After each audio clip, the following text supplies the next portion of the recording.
Muy bien, hermanos, vamos a abrir las Biblias a Romanos 9 y hoy día vamos a leer del 24 hasta 28.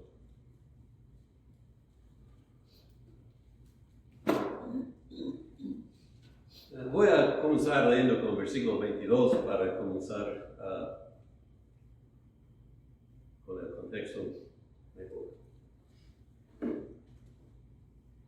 ¿Y qué? Romanos 9, 22. ¿Y qué? Si Dios, queriendo mostrar su ira y hacer notorio su poder, soportó con mucha paciencia los vasos de ira preparados para destrucción, y para hacer notorias las riquezas de su gloria, las mostró para con los vasos de misericordia que Él preparó de antemano para gloria, a los cuales también ha llamado, esto es, a nosotros, no solo de los judíos, sino también de los gentiles.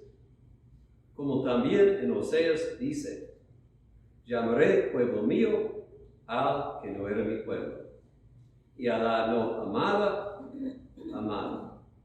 Y en lugar donde se les dijo: vosotros no sois pueblo mío, ahí serán llamados hijos del Dios viviente.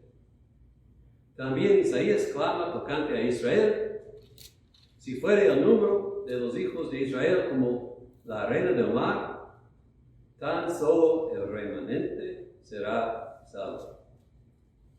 Porque el Señor ejecutará su sentencia sobre la tierra en justicia y con prontitud. Y como antes dijo Isaías, si el Señor de los ejércitos no nos hubiera dejado descendencia, como Sodoma habríamos venido a ser, y a Gomorra seríamos semejantes. Vamos a orar. Padre, estamos agradecidos por tu amor y paciencia y tu misericordia con nosotros.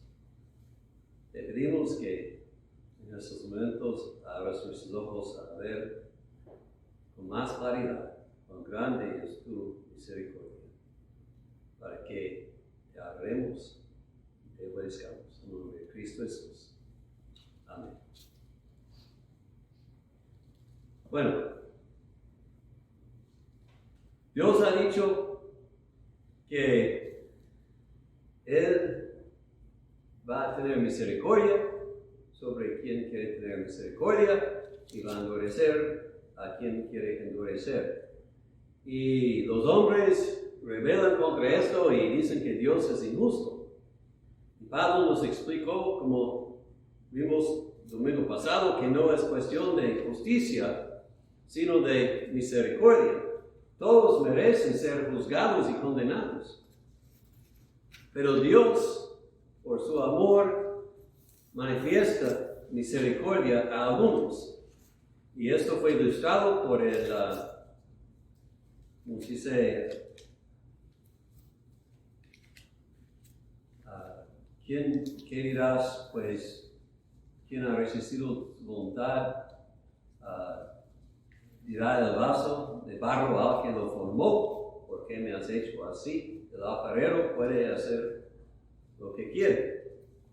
Y Dios no está injusto cuando solamente salva a algunos y solamente a algunos. Es que está manifestando su misericordia. Y leí una cita que me gustó. Un hermano dijo: nosotros somos tentados a pensar que Dios tiene una obligación salvar, y si no salva a todos, no es justo. Eso no es lo que la Biblia enseña. La Biblia dice: la obligación de Dios es a la justicia. Y es verdad. Y por eso Pablo ya nos ha explicado cómo Dios puede perdonar y ser justo a la vez. Y la misericordia, podemos decir, es su placer. no su deber. Y así Dios manifiesta su misericordia a quien quiere. Y como versículos 22 y 23 nos lo han dicho, es maravilloso que Dios soporta los vasos de ira por tanto tiempo, pero la razón es por el bienestar de los vasos de misericordia. Ahora vamos a seguir y quiero recordarles de gran idea. Pablo está enseñando cómo Dios es fiel a su palabra, aunque está rechazando la mayoría de los de Israel porque son incrédulos. Y está manifestando que en ninguna forma puede la incredulidad de los hombres interrumpir su plan de salvar a sus escogidos. Y dice que Dios ahora está salvando, podemos decir, hijos de Abraham, de los gentiles, tanto como de los judíos, y esto ha siempre sido su plan. Que su plan nunca incluía todos los descendientes de Abraham, ni aun los que descendían por Jacob. El pueblo de Dios, versículo 24 nos indica, el pueblo escogido siempre ha sido los que Dios ha llamado a la fe y ha incluido gentiles tanto como judíos. Y nos va a enseñar todo esto usando pasajes de dos profetas del Antiguo Testamento. Vamos a comenzar con Oseas. El mensaje de Dios por medio de Oseas es que el amor de Dios es tan grande que alcanza a las personas que nosotros pensamos no pueden ser amados en ninguna forma. Que son sin esperanza.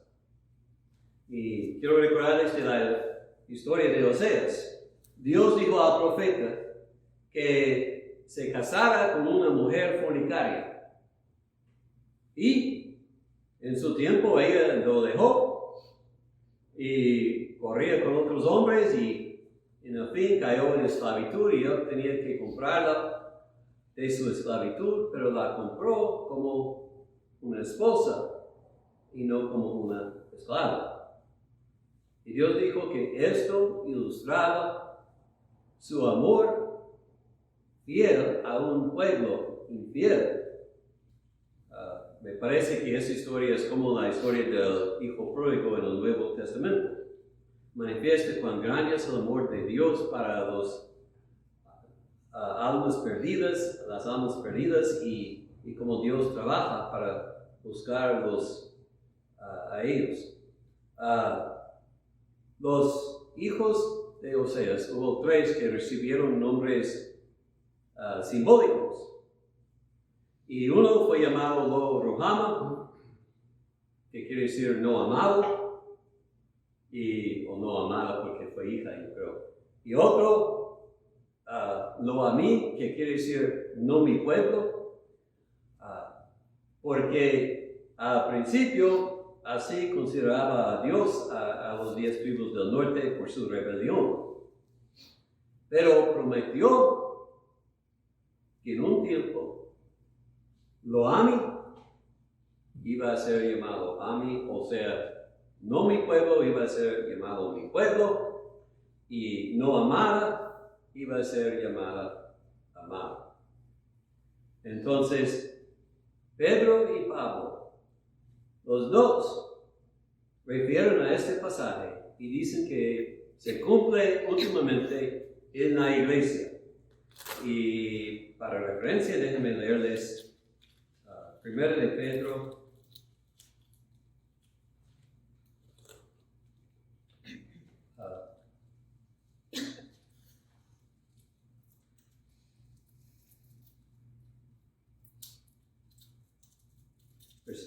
capítulo 2, versículo 9. Mas vosotros sois linaje escogido, está escribiendo a la iglesia, sacerdocio, nación santa, pueblo adquirido por Dios. Todos estos términos refieren en el Antiguo Testamento a Israel, ahora son aplicados a la iglesia. Y dice, para que anunciáis las virtudes de aquel que os llamó de las tinieblas a su luz admirable. Vosotros que en otro tiempo no erais pueblo, pero que ahora sois pueblo de Dios. Y en otro tiempo no habíais alcanzado misericordia, pero ahora habéis alcanzado misericordia. O sea, la promesa de reconciliación que Dios dio por medio de Oseas aplicaba no solamente a los judíos que andaban extraviados, pero también a los gentiles. Entonces,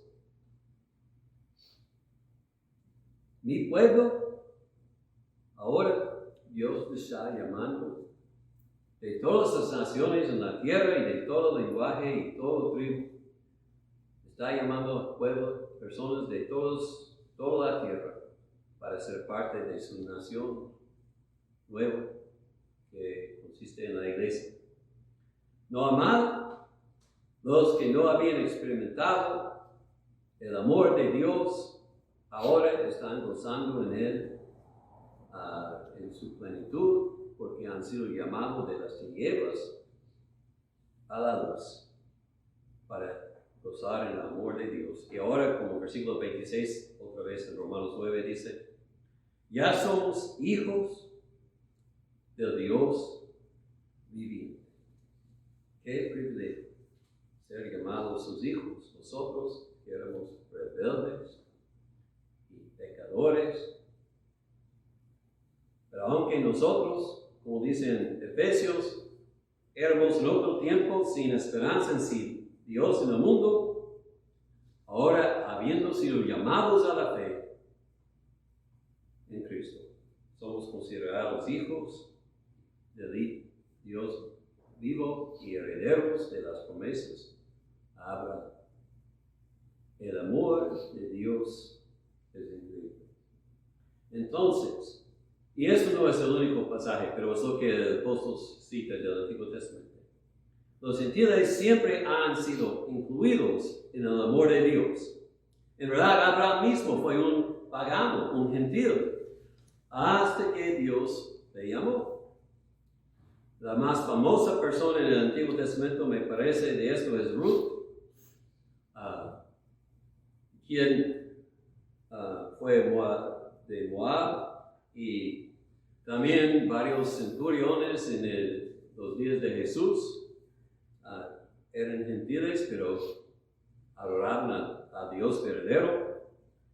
Y también podemos meditar en el eunuco de Etiopía. En Hechos, él había venido a Jerusalén para adorar a Dios verdadero, aunque era de otra nación. Todos estos son ejemplos de gentiles quienes adoraban a Dios verdadero. Pero ahora, pero antes de que Dios estableció a su iglesia, estas personas siempre eran considerados por los judíos como ciudadanos de segunda clase. No tenían todos los derechos de los judíos. Pero ahora, todos los que adoran a Dios, sean judío o gentil, son un pueblo. Son hermanos, no hay primera clase, segunda clase, otra clase. Todos son unidos y no adoramos en Jerusalén ni tampoco en Samaria, sino en espíritu y en verdad en toda la tierra. El plan de Dios siempre incluía gentiles.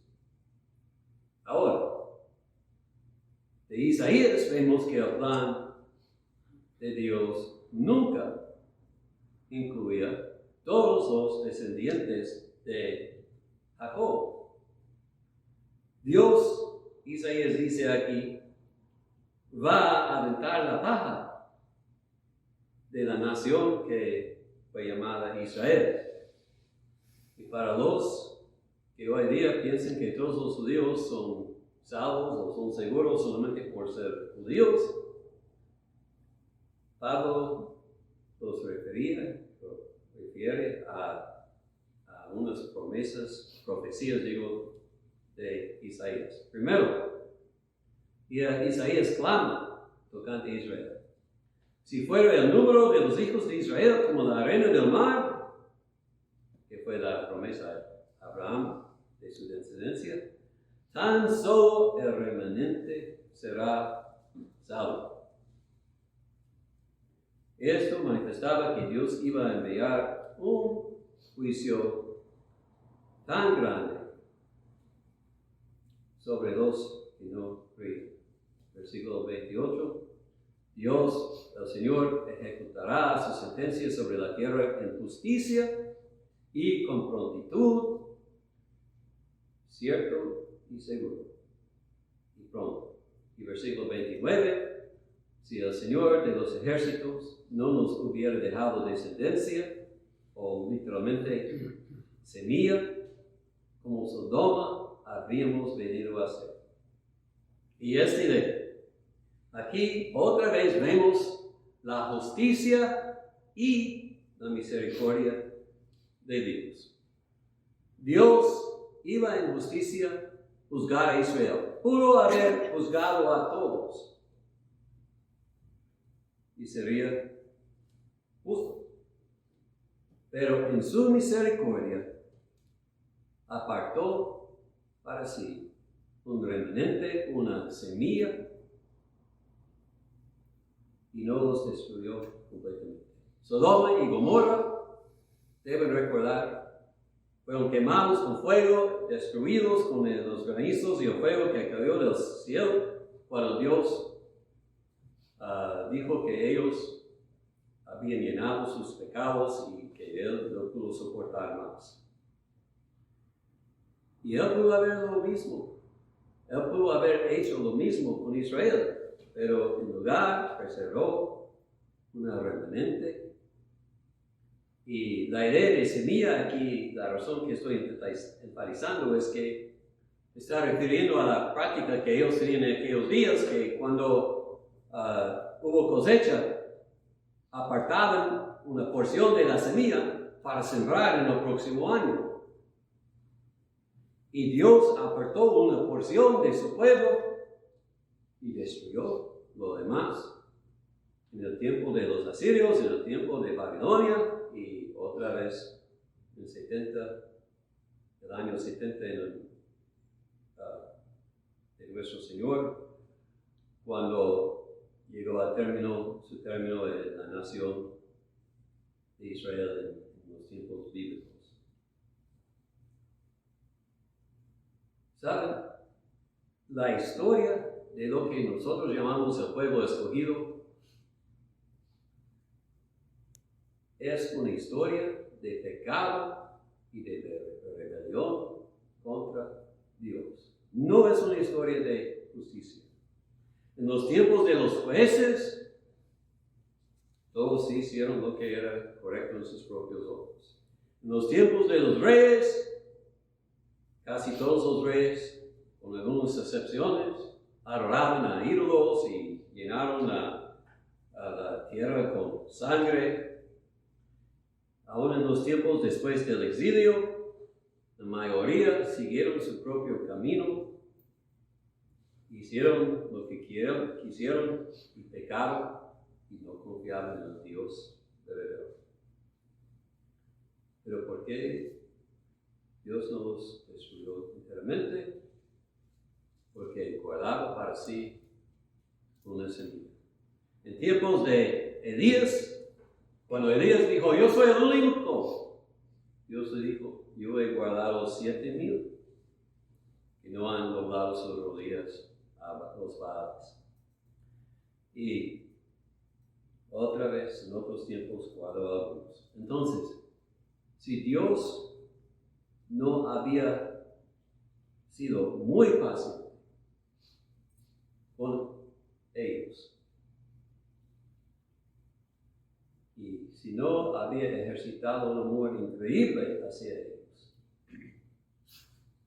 Él los habría destruido años antes de que vino Jesucristo. Pero en su gran paciencia, Él soportó los vasos de ira preparados para destrucción, para hacer notorias las riquezas de su gloria. Y estas las mostró con los vasos de misericordia en Jesucristo. Entonces, el mensaje del apóstol, otra vez que debemos captar: nadie merece ser salvo. Todos han pecado y están destituidos de la gracia del Señor. No hay uno bueno. Todos pecadores. Pero Dios sí va a tener misericordia sobre quienes quieren tener misericordia. Y Dios sí todavía está llamando del mundo los que ha escogido, y a los que fue dicho no son pueblo de Dios. Él está diciendo: ustedes son mi pueblo. El gran amor de Dios está llamando gentil y judío de todas las naciones. Y Él ama los que nosotros consideramos despreciables y que no merecen el amor de Dios. Los hombres dicen, como versículo 26, no sois pueblo mío. Dios dice, hijos del Dios viviente. ¡Qué amor! Los que nosotros consideramos indignos, Dios sabe, porque así es. Yo quiero decir que si alguien siente oprimido, sin poder contra el pecado, hay esperanza para ti. Porque hay un Dios en el cielo que ama a los pecadores. Y ama aún a los que la sociedad ha abandonado. Me ha dicho que no vale la pena. Él llama a tales personas. Y los da nuevo corazón, nueva vida en Jesucristo. Entonces, si tú eres en tal situación, y oyes la voz del Señor llamando a ti, ven a Él, ven, porque Él invita a todos los cargados y trabajados a poner sus cargas sobre Él. Él invita a todos los pecadores a arrepentir y recibir el perdón que ofrece. El buen pastor todavía anda buscando sus ovejas y llamándoles a su rebaño. Si oyen su voz, vengan a Él. Y si no oyen, pues piden orejas para oír, ojos para ver, porque sí anda todavía. Si tú, como creyente, crees que hay alguien que no se puede salvar, piensa lo es. Necesitamos amar a tales personas con todo el amor que hemos experimentado de Dios. Necesitamos creer que Dios sí puede salvar a otros, aun como salvó a nosotros. Y si nos parece que fuéramos más dignos para ser salvos, entonces no entendemos nuestro pecado todavía. Porque no hay ni uno. Necesitamos arrepentirnos del orgullo que tenemos, si no nos parece que somos los Gomers del mundo. Gomer fue la esposa de Oseas. Y seríamos como ella, vagabando, adulterándonos y todo eso, si no fuera por la gracia del Señor en llamarnos de las tinieblas. no hay lugar para orgullo en el creyente. Entonces hay que ver el gran amor para Dios, el gran amor de Dios para los indignos. Y reconocer, si somos creyentes, que éramos así.